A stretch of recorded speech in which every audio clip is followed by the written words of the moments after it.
Hello, my dear student. My name is Krishnam Dwivedi, and today we are discussing topic of chapter number 1, physical world. So today's topic is law of conservation. ठीक है, मतलब यहाँ पर क्या है, हमें यहाँ पर पढ़ना है कंजर्वेशन के कुछ लॉज हैं, मीन्स कुछ चीजें यहाँ पर क्या रहती हैं, कांस्टेंट रहती हैं। जैसे कि हमें यहाँ पर क्या पढ़ना है, law of conservation of energy पढ़नी है, लॉ ऑफ कंजर्वेशन ऑफ मास पढ़ना है, law of conservation of linear momentum पढ़ना है, law of conservation of angular momentum पढ़ना है, law of conservation of charges पढ़ने हैं। ये मतलब लॉ ऑफ कंजर्वेशन का कॉन्सेप्ट क्या है, सिंपली हम लोग ऐसा कह सकते हैं कि जहां पर कुछ चीजों में कोई भी इफेक्ट ना पड़ता हो, मतलब कोई चीजें मींस अगर आप कोई भी प्रोसेस परफॉर्म ना करो तो वो चीजें क्या रहे, हमेशा कांस्टेंट रहें, ठीक है। तो या आफ्टर प्रोसेस परफॉर्म करने के बाद भी चीजें क्या रहें, कांस्टेंट रहें, तो उसे हम लोग क्या कहते हैं, लॉ ऑफ कंजर्वेशन कहते हैं। कंजर्वेशन मतलब ये होता है कि जो चीजें हमेशा क्या रहे, सेम रहे, कंजर्व्ड रहे, सेफ रहे, उसे हम लोग क्या कहते हैं, लॉ ऑफ कंजर्वेशन कहते हैं। इसमें से कई पार्ट में हमने लॉ ऑफ कंजर्वेशन को डिवाइड किया है, जिसमें से हमारे law of conservation of energy हो गया, ये आपने पहले भी पढ़ा होगा। इसके बाद law of conservation of mass, this is new topic.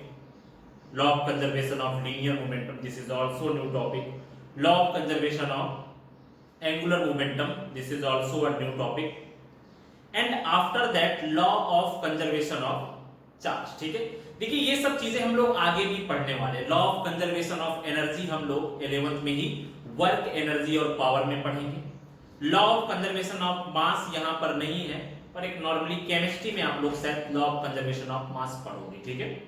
Law of conservation of linear momentum, ये हम लोग जाकर के चैप्टर नंबर 5 में पढ़ेंगे। हमारा क्या होगा, force something, laws of force, ठीक है, उसमें पढ़ेंगे। इसके बाद में law of conservation of angular momentum, we will study this topic in chapter number 7, rotational motion, okay. And after that law of conservation of charges, ये टॉपिक हम लोग जाकर के कहां पे पढ़ेंगे, ये टॉपिक हम लोग 12th के चैप्टर नंबर 1 पे पढ़ेंगे, ठीक है। मतलब कि क्या है, इस टॉपिक के ज्यादा डिटेल में यहां पर हमें जाने की जरूरत नहीं है। हमें क्या है, ये टॉपिक जाकर के जब चैप्टर्स आएंगे तो हमें वहां पर पढ़ने की जरूरत पड़ेगी, ठीक है। पर आपके जो अभी ये स्कूल के एग्जाम होंगे उनमें से कुछ ये टॉपिक पूछे जा सकते हैं, तो इस वजह से क्या है, हम लोग एक ब्रीफली डिस्क्रिप्शन यहाँ पर फाइंड कर लेते हैं टॉपिक्स का, ठीक है। अब वो ब्रीफली डिस्क्रिप्शन क्या है वो हम लोग देखते हैं यहाँ पे। तो यहाँ पर है हमारा लॉ ऑफ कंजर्वेशन ऑफ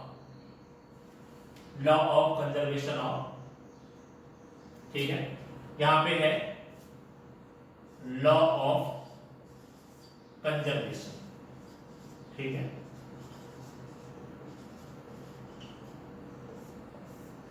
तो यहां पर हम लोग देखते हैं लॉ ऑफ कंजर्वेशन में है क्या। इसमें से सबसे पहला है law of conservation of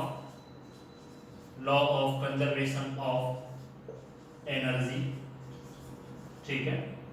second है हमारा law of conservation of mass, ठीक है। थर्ड है हमारा लॉ ऑफ कंजर्वेशन ऑफ क्या हो जाएगा यहां पर, मोमेंटम। इसको हमने क्या किया, दो पार्ट में डिवाइड किया हुआ है। ये दोनों पार्ट क्या है, one is a law of conservation of linear momentum, okay. And after that ये है हमारा law of conservation of angular momentum, okay. After that हमारा फोर्थ है, वो क्या है, law of conservation of charge,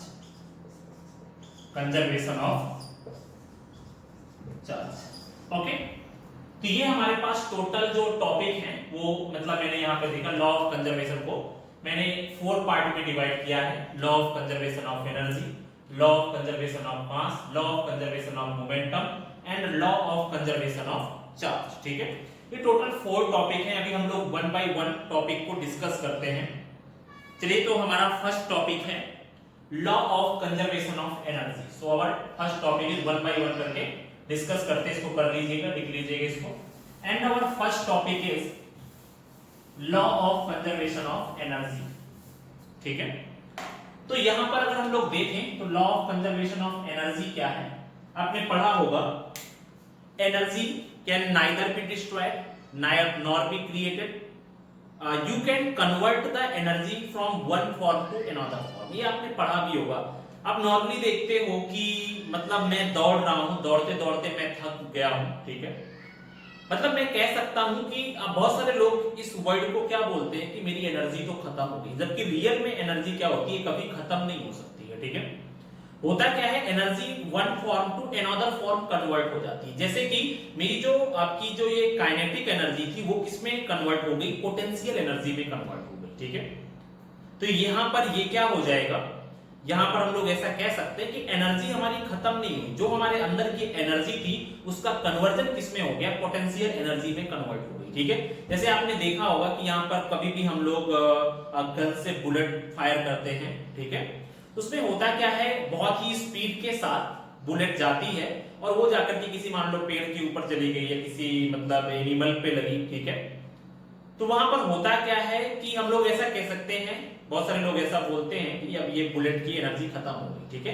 लेकिन ऐसा नहीं होता है। बुलेट की जो काइनेटिक एनर्जी है, ठीक है, वो टोटली किसमें कन्वर्ट हो जाती है, पोटेंशियल एनर्जी में कन्वर्ट हो जाती है एंड प्लस में कुछ हीट एनर्जी में कन्वर्ट हो जाती है। ठीक है, इसका मतलब मैं ऐसा कह सकता हूं कि एनर्जी कभी भी हम लोग एनर्जी को डिस्ट्रॉय नहीं कर सकते, हम लोग एनर्जी को क्रिएट नहीं कर सकते, जबकि हम लोग एनर्जी को वन फॉर्म से अनदर फॉर्म में कन्वर्ट कर सकते हैं। ठीक है, तो ये हमारा हो गया law of conservation of energy. ठीक है, चलिए देखते हैं इसमें से law of conservation of energy में क्या है। According to this law, according to law of conservation of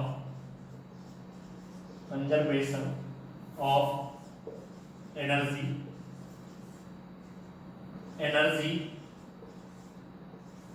can neither be destroyed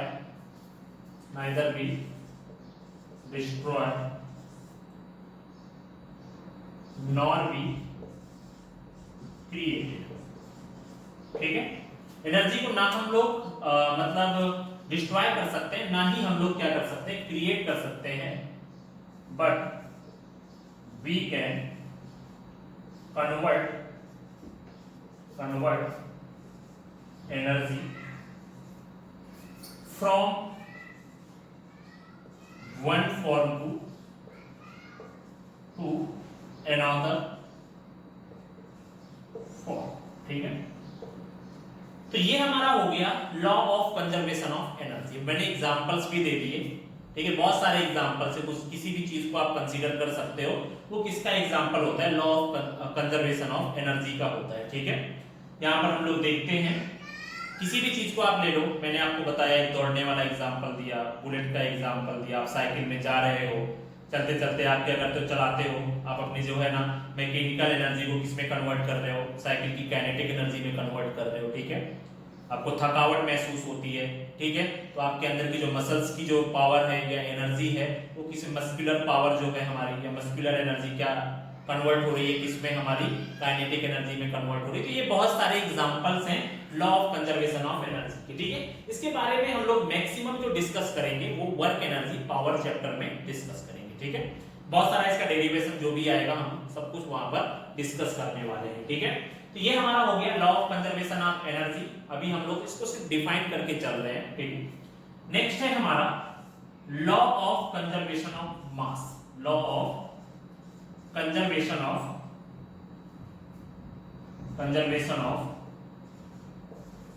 मास। ठीक है, देखिए लॉ ऑफ कंजर्वेशन ऑफ मास भी सेम हम लोग इसी तरह से डिफाइन कर सकते हैं। हम लोग ऐसा कह सकते हैं कि मास can neither be created nor be destroyed. दरअसल क्या था, अगर आप नॉर्मली देखो कि आप केमिस्ट्री में कोई भी प्रोसेस कराते हो, मतलब आप ऐसा कह सकते हो कि अगर मैं हाइड्रोजन को ऑक्सीजन में मिलाता हूं तो उसमें से जाकर के क्या बनता है, वहां पर हमें वाटर मिलता है, ठीक है। लेकिन अगर आप हाइड्रोजन और ऑक्सीजन का टोटल एटॉमिक मास फाइंड करो तो आपको that will be equal to the mass of that H2, ठीक है। इसका मतलब मैं कह सकता हूं कि जितना आपने मास स्टार्टिंग में मिलाया उतना ही प्रोसेस के बाद भी हमें मास मिला। तो इसका मतलब मैं ऐसा कह सकता हूं कि मास ना तो हम लोग क्रिएट कर सकते हैं ना ही हम लोग डिस्ट्रॉय कर सकते हैं। आपने क्या किया, हाइड्रोजन के मास को और आपने ऑक्सीजन को मास को दोनों को जब आपने एक दूसरे में मिला दिया तो वहां पर हमें क्या मिल गया, H2O मिल गया। Then this is known as law of conservation of mass, ठीक है। इसका जो है ना, जो साइंटिस्ट का नाम था समथिंग एंटोनियो एंड लेविजर समथिंग नाम था, जिन्होंने इसके बारे में बताया था। सही बताऊं तो ये जो लॉ ऑफ कंजर्वेशन ऑफ मास था ये हमारी मॉडर्न फिजिक्स की स्टार्टिंग के लिए बहुत ही बड़ी डिस्कवरी थी बाय साइंटिस्ट एंटोनियो लेविजर के थ्रू, ठीक है। वहां पर क्या था, उन्होंने, क्योंकि इसके बाद ही हमारी जो है ना मॉडर्न फिजिक्स की जो शुरुआत में क्या हुई, स्टार्टिंग में बहुत ही हेल्पफुल हुआ ये हमारा law of conservation of mass, ठीक है। तो ये हमारा हो गया law of conservation of mass. Simply हम लोग ऐसा डिफाइन कर सकते हैं इन एनी केमिकल प्रोसेस, ठीक है। If you will add two mass then you will get another component and the mass of that component will be same as the mass of that initial component, ठीक है। जैसे मैंने example दिया कि अगर आप हाइड्रोजन में से ऑक्सीजन को मिलाते हो तो वहां पर हमारा जो नया कंपोनेंट मिलता है उसका मास और उन दोनों कंपोनेंट का मास क्या होता है, सेम होता है। तो ये हमारा हो गया law of conservation of mass, ठीक है। तो यहां पर हम लोग क्या कर सकते हैं, according to law of conservation of mass, ठीक है, mass can neither be created nor be destroyed, ठीक है। ये हमारा क्या हो जाएगा, ये हमारा हो गया law of conservation of mass, ठीक है। इसके बारे में आप लोग थोड़ा सा ब्रीफली जो डिस्क्रिप्शन फाइंड करोगे वो आप लोग केमिस्ट्री में थोड़ा बहुत पढ़ोगे, ठीक है। अभी हमारा जो नेक्स्ट लॉ है that is law of conservation of momentum. उसके दोनों टॉपिक हम लोग क्या करेंगे, यहाँ पे डिस्कस करेंगे, ठीक है। तो हमारा नेक्स्ट टॉपिक है लॉ ऑफ कंजर्वेशन ऑफ, इनको दोनों को लिख लीजिए। आफ्टर दैट हम लोग डिस्कस करेंगे law of conservation of momentum, ठीक है।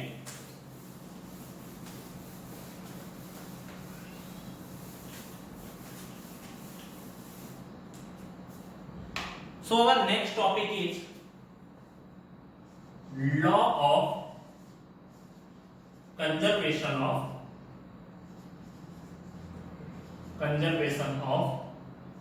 momentum, ठीक है। इसको मैंने क्या किया है, दो पार्ट में डिवाइड किया हुआ है। First part is law of conservation of linear momentum, law of conservation of linear momentum. तो ये हमारा क्या हो गया, एक मेन टॉपिक हो गया। इसका हम लोग तो इसमें क्या है, देखते हैं law of conservation of linear momentum में है क्या। इसमें नॉर्मली क्या होता है, law of conservation of linear momentum और दूसरा है हमारा law of conservation of angular momentum. Simply we can say that when we are discussing about the linear motion, ठीक है। अगर मैं एक सीधे रास्ते में जा रहा हूं और मैं उस टाइम पर किसी लॉ के बारे में डिस्कस करता हूं then that is known as a law of conservation of linear momentum, ठीक है। जब मैंने किसी भी चीज में कोई भी फोर्स अप्लाई किया है and we are getting a motion in a linear path, किसी सीधी लाइन में मैं चल रहा हूं, तो वहां पर आपका जो लॉ होता है that law is known as the law of conservation of linear momentum.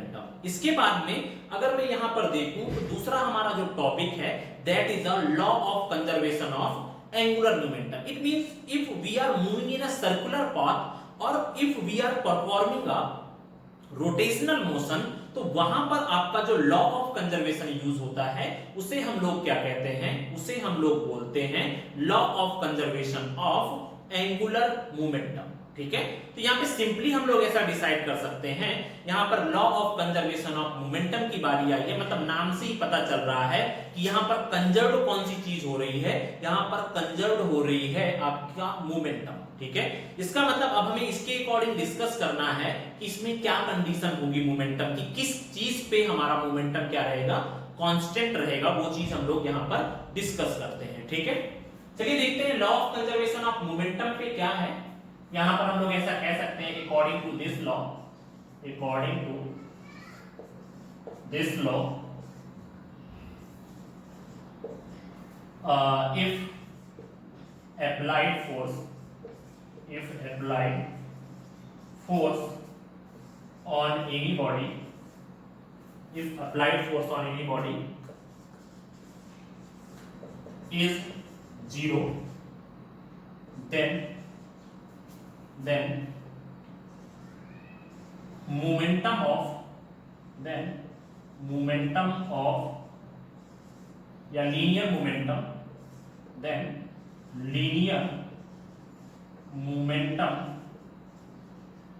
of that body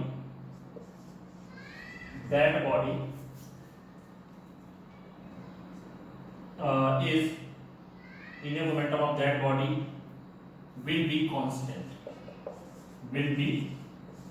constant, या हम लोग linear momentum of that body remain constant। ठीक है, वो क्या रहेगी, कांस्टेंट रहेगा आपका। ठीक है, मतलब उसने ऐसा बोला है कि अगर आपके पास कोई भी बॉडी है तो हम लोग ऐसा कह सकते हैं कि अगर आप बॉडी में कोई भी फोर्स अप्लाई ना करो, ठीक है, अगर आपके द्वारा अप्लाई किया गया फोर्स क्या है, जीरो है, ठीक है, तो उसका जो मोमेंटम होगा वो क्या रहेगा, कांस्टेंट रहेगा। ठीक है, आपने ये पढ़ा भी होगा न्यूटन सेकेंड लॉ में। ठीक है, आई थिंक ये आपका 9th में था, तो आपने पढ़ा होगा कि जो F होता है वो क्या होता है, डेल P अपॉन में कितना होता है आपका जो है डेल T होता है। F इज इक्वल टू कितना होता है, del P upon del T। तो उसने ऐसा बोला है कि अगर हम लोग यहाँ पर देखें तो अगर P की वैल्यू क्या हो, आपकी जीरो हो, तो यहाँ पर क्या होता है, F की वैल्यू अगर यहाँ पर जीरो हो तो according to this law del P क्या होता है, हमारा कांस्टेंट होता है। ठीक है, अभी आपको इस कंडीशन को लेके ऐसे कर चलना है, ये हमारा क्या है, this is a linear momentum and linear momentum is represented by P। ठीक है, अभी देखो आगे जाके मैं इसको प्रूव करूंगा, क्योंकि मुझे इसको समझाने के लिए मैं कल इसके बाद जो नेक्स्ट लेक्चर बनाता हूं एक बेसिक फिजिक्स के बारे में बनाता हूं, जो इसमें से बहुत सारे ऐसे फॉर्मूलाज हैं जो मैथ से रिलेटेड हैं, वो हमारे यहाँ पर यूज होने वाले हैं। वो मैं एक बेसिक अपना वीडियो बना देता हूँ जिससे कि अपना जो है ना इसके बारे में मतलब हमें थोड़ा सा डिस्क्रिप्शन मिल सके। ठीक है, ये मैं आगे जाकर के जब हमारा चैप्टर नंबर 5 आएगा उसको मैं आपको प्रूव करके दिखाऊंगा कि जब फोर्स जीरो होता है तो आखिर क्या रीजन है, कैसे हमारा मोमेंटम कांस्टेंट हो जाता है। ठीक है, ये हम लोग आगे थोड़ा डिस्कस करेंगे। ओके, एंड आफ्टर दैट हमारा सेकेंड लॉ है, देखो इसमें सिंपल सी बात है, एक चीज ये भी कह सकते हो कि भाई अगर आप कोई भी फोर्स अप्लाई नहीं करोगे तो यहाँ पर हमारा जो मोमेंटम होता है P is equal to mv होता है। ठीक है, आप अगर कोई भी फोर्स अप्लाई नहीं करोगे तो आपको पता है यहाँ पर कि जो उसकी वेलोसिटी होगी वो क्या होगी, वेलोसिटी हमारी कांस्टेंट रहेगी। फोर्स आपने अप्लाई नहीं किया, भाई नॉर्मल सी बात है, मैं ऐसे खड़ा हूं यहाँ पे, तो अगर मुझ पे कोई फोर्स एक्सटर्नल फोर्स अप्लाई नहीं किया जाएगा तो मेरी वेलोसिटी में कोई भी चेंजेस नहीं आएंगे, और अगर मेरी वेलोसिटी में चेंजेस नहीं आएंगे तो मेरा मोमेंटम क्या रहेगा, कांस्टेंट रहेगा, because the mass of that body is always constant. उसमें तो कोई वेरिएशन होने वाला है नहीं, जो भी वेरिएशन होगा अकॉर्डिंग टू फोर्स, जैसे कोई गाड़ी आपकी रास्ते में जा रही है तो अगर उसमें अपोजिट साइड से फ्रिक्शन फोर्स ना लगे तो 100% वो सेम वेलोसिटी से कंटिन्यूअसली मूव करती रहेगी। इसका मतलब हम लोग ऐसा कह सकते हैं कि if any force will not applied on any body, then the momentum of that body will be constant because its velocity will be constant। ठीक है, तो ये हमारा हो गया law of conservation of linear momentum. ठीक है, अभी हमारा नेक्स्ट है law of conservation of angular momentum. Law of conservation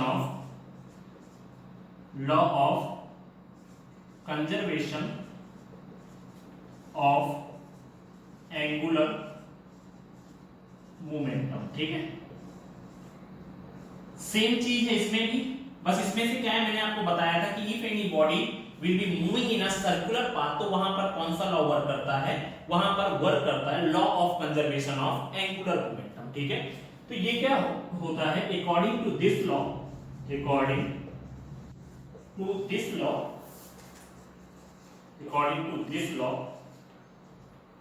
यहां पर कितना हो जाएगा, according to this law, if applied torque, अभी मैं बताता हूं ये टॉर्क क्या होता है। Applied torque on any body is 0, then angular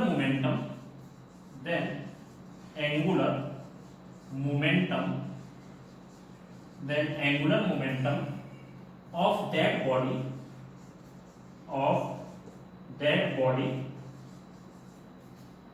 body remain constant।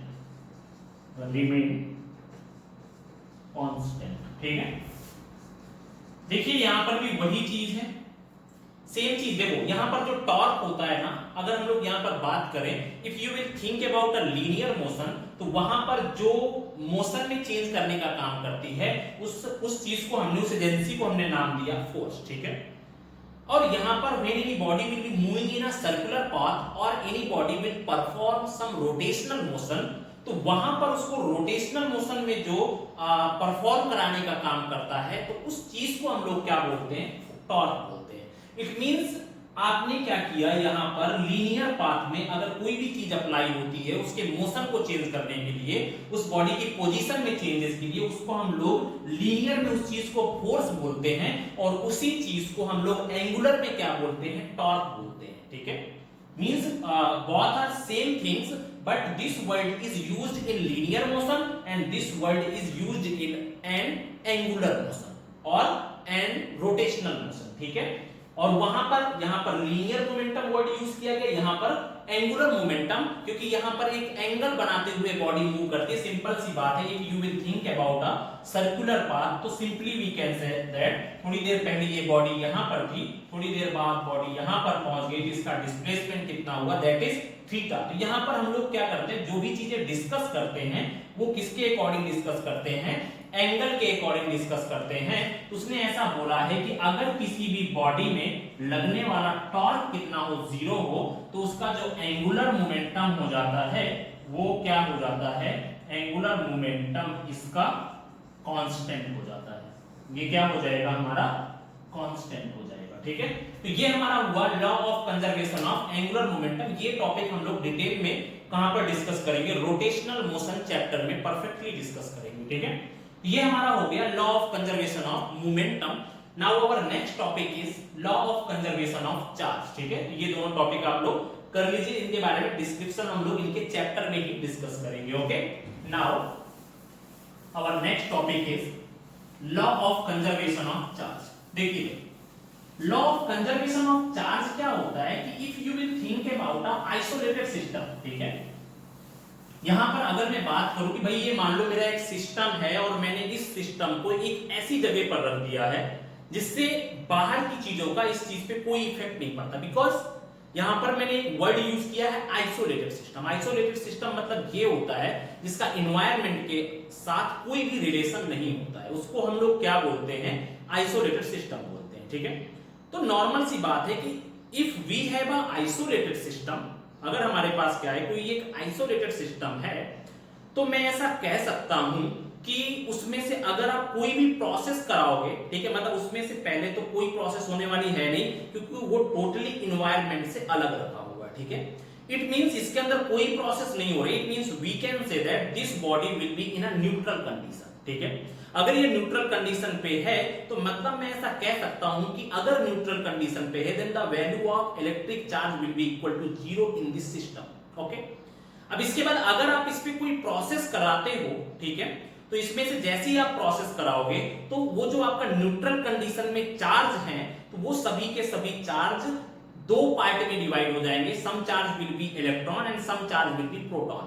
And if you will get the algebraic sum of all that charges, then that will be equal to 0। Simple सी बात है कि अगर आप यहां पर क्या करोगे, कोई भी प्रोसेस उसमें कराओगे, तो उसमें से होता क्या है कि उसमें आपकी जो चार्जेस हैं वो दो इक्वल पार्ट में डिवाइड हो जाते हैं। One will be a positive charge and other will be a negative charge. And if you will add that charges, then you will get the total of that charges is equal to 0, ठीक है। चलिए देखते हैं, जैसे कि उसमें क्या क्या आ रहा है, law of conservation of charge, law of conservation of charge, ठीक है क्या इसमें law of conservation of charge पे यहां पे हम लोग ऐसा कह सकते हैं, according to this law, in an isolated system,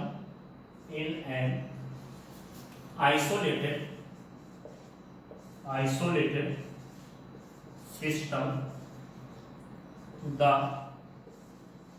charges are conserved, ठीक है। यहां पर क्या होता है कि अगर मेरे पास कोई एक आइसोलेटेड सिस्टम है, मान लो मैं ऐसा कहता हूं कि भाई मेरे पास क्या है, ये कोई एक आइसोलेटेड सिस्टम है, we have a isolated system, then we can say that भाई आइसोलेटेड है, मतलब उसके अंदर का टोटल चार्ज कितना होगा, 0 होगा, ठीक है। अभी अगर मैं क्या करता हूं, इसमें कोई भी प्रोसेस करा देता हूं, मैंने क्या किया, इसमें से कोई भी एक्सटर्नल प्रोसेस करा दी, मैंने इसके ऊपर क्या गिरा दिया, फोटोन गिरा दिया, ठीक है। फोटोन मतलब एक बंडल ऑफ एनर्जी होता है, मतलब मैंने क्या किया, इसके ऊपर कोई भी एनर्जी मैंने इसके ऊपर बॉम्बार्ड कराया, स्ट्राइक कराया, तो होता क्या है कि अब इसके अंदर प्रोसेस स्टार्ट हो जाएगी। नॉर्मल सी बात है, मैं मोहल्ले में 20-25 साल से अकेले रह रहा हूं, ठीक है, मेरी जिंदगी बड़ी शांत सी है। अभी मैंने क्या देखा कि मतलब यहाँ पर इस मोहल्ले में कुछ लोग मेरे घर में रहने आ गए, तो 100% है, तो मेरी लाइफ में बहुत सारे चेंजेस आएंगे। तो वैसे ही है, ये बंदा क्या है, बहुत दिनों से अकेले पड़ा हुआ है, इसकी लाइफ क्या चल रही है, न्यूट्रल चल रही है, ठीक है। इसके बाद बाहर के लोगों ने इसकी लाइफ में इंटरफेयर करना शुरू किया, इसमें से क्या हुआ, कहीं ना कहीं ये कुछ पार्ट में इसके बहुत सारे जो विचार थे, बहुत सारी थिंकिंग्स थी, वो क्या हो गई, कुछ डिवाइड होने लगी, ठीक है। तो जैसे ही ये फोटोन इसके ऊपर गिरा, ये मतलब बाहर के एटमॉस्फेयर का इसमें कुछ बहुत इंटरफेयर हुआ, तो इसमें से जो पार्टिकल्स थे, ये जो पार्टिकल हो गए, इस बॉडी के अंदर के जो पार्टिकल थे, वो कहीं ना कहीं इसके अंदर प्रोसेस हुई और ये दो पार्ट में डिवाइड हो जाएंगे। One will be a electron, ये हमारा इलेक्ट्रॉन हो गया, and another will be a positron, मतलब इसमें एक पॉजिटिव चार्ज रहेगा, इसमें एक नेगेटिव चार्ज रहेगा। And if you will get total of that charges, यहां पे मैंने टोटल चार्ज फाइंड किया, तो अभी भी अगर मैं देखूं, one is a positive charge and another is a negative charge, तो इसमें से अभी जो हमारा फाइनल चार्ज आया, this is a initial charge, ये हमारा क्या हुआ, इनिशियल चार्ज हो गया, and this is a final charge, दोनों के दोनों क्या है, सेम है। इसका मतलब क्या रहता है, आप कोई भी प्रोसेस करो या ना करो, लेकिन उसमें से क्या होता है, आपका जो चार्ज होता है वो हमेशा क्या रहता है, कंजर्व्ड रहता है। तो ये कभी-कभी ऐसे भी डिफाइन कर देते हैं that suppose we have a isolated system, then in initial condition the charge on that system is equal to 0 or the system will be in a neutral condition, okay. And after that if you will perform any process on that system, then you will get some charges on that system and the algebraic sum of all that charges will be conserved, ठीक है। देखो भाई, पहले हमारा 0 था, बाद में आपने कोई प्रोसेस की, चार्ज बहुत सारे पार्ट में डिवाइड हुआ, मैंने उन सभी का अलजेब्रिक सम फाइंड कर लिया, and we will get total charge is equal to 0, ठीक है। तो ये हमारा हो गया law of conservation of charge, and first chapter of physics is finished, ठीक है। तो ये हमारा हो गया आज का टॉपिक।